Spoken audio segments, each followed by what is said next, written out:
صلی اللہ علیہ وسلم کی ایک ایک سنت حسن سے معمور ہے. حضور کی سنت والے لباس کو، سنت والے شکل و صورت کو خوبصورت بنا کر پیش کرو. ایسا نہیں کہ لوگ کہیں کہ جی داڑھی کے بال بکھرے ہوئے ہیں. بقول مولانا محمد احمد صاحب ہمارے رحمۃ اللہ علیہ بہاولپور والے فرماتے تھے ہم تبلیغ میں ملنگ بنانے کے لیے پھر رہے ہیں. تمہیں ملنگ بنانا چاہتے ہیں؟ شلوار کا ایک پائچہ ادھر کیا ہوا ہے، ایک پائچہ اوپر ہے، ایک پائچہ نیچے ہے، ملنگ بنانا ہے؟ حضور صلی اللہ علیہ وسلم کی ایک ایک سنت میں کشش اور جاذبیت تھی. آپ کے عمامے میں، آپ کی داڑھی میں، آپ کے لباس میں. یہ نہیں ہے کہ لباس جو ہے نا 1-1 لاکھ کا پہنے، نہیں، وہ 10 روپے والا لباس کو بھی سلیقے سے، سنت کے مطابق، سلیقے سے. اس لیے فرمایا جو ظاہری اعمال ہیں وہ حسن سے معمور ہو، خوبصورت نظر آئے، خوبصورت نظر آئے. ایک شخص آیا میلا کچیلا، حضور نے فرمایا ہے بھائی کوئی جو اس کے کپڑے دھلوا دے.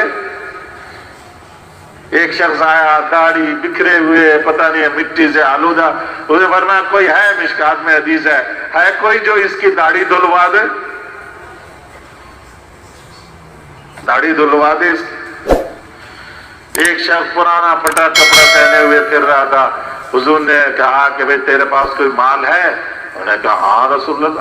انہوں نے کہا کیا مال ہے؟ انہوں نے کہا ہر طرح کا مال ہے، بکریاں بھی ہیں، اونٹ بھی ہے، گائے بھی ہے اور پیسے بھی ہیں. حضور نے فرمایا جب اللہ تعالیٰ کسی کو کوئی نعمت دیتا ہے تو اس نعمت کا اثر بھی ظاہر ہوتا ہوا پسند کرتا. اللہ نے تجھے مال دیا ہے، فقیروں کی طرح پھر رہا تو. اس لیے سوال حرام ہے، اور ایسی حیت، ایسی شکل صورت بنانا جس سے لگ رہا ہے کہ یہ سائل ہے، فقیر ہے، یہ بھی حرام ہے.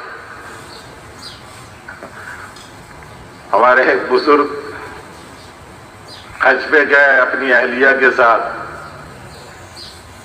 سب جانتے ہیں اس لیے میں نام نہیں لوں گا. تو سارے اکابرین تھے تو وہ بھی اہلیہ کے ساتھ حج پہ تھے. تو انہوں نے اپنی اہلیہ سے وہاں مسجد نبوی کے باہر ایک جگہ پہ بٹھا دیا کہ تم یہاں بیٹھو، میں ذرا باقی حضرات سے کہہ کے پھر آتا ہوں، کیونکہ مستورات کے ساتھ تھے تو اور جگہ تھے باقی حضرات، اور میں ان کو اطلاع دے کے آتا ہوں، تم اتنی دیر یہاں بیٹھو، میں یہاں سے جانا نہیں کی. جب وہ واپس آئے تو دیکھا ان کی اہلیہ جہاں بٹھا کر گئے تھے، اہلیہ کے سامنے ریالوں کے ڈھیر پڑے ہوئے تھے. تو انہوں نے کہا یہ کیا؟ انہوں نے کہا جہاں بٹھا کر گئے تھے یہی ہونا تھا نا. ہر جانے والا سمجھ رہا تھا کوئی فقیر نہیں بیٹھی ہے تو کوئی 5 ریال، کوئی 1 ریال، کوئی 10 ریال. اب وہ بیچاری پردے میں برقعے میں کیا کہے، نہ عربی آتی تھی، کچھ کہہ بھی نہیں سکتے تھے. ریالوں کے ڈھیر آگے جانا وہ تو ایسی حیت بنانا یہ بھی منع ہے.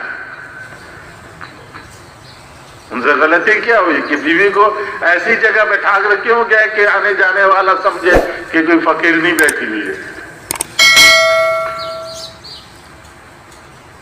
حسنت علانیتہ، ظاہری اعمال خوبصورت ہو،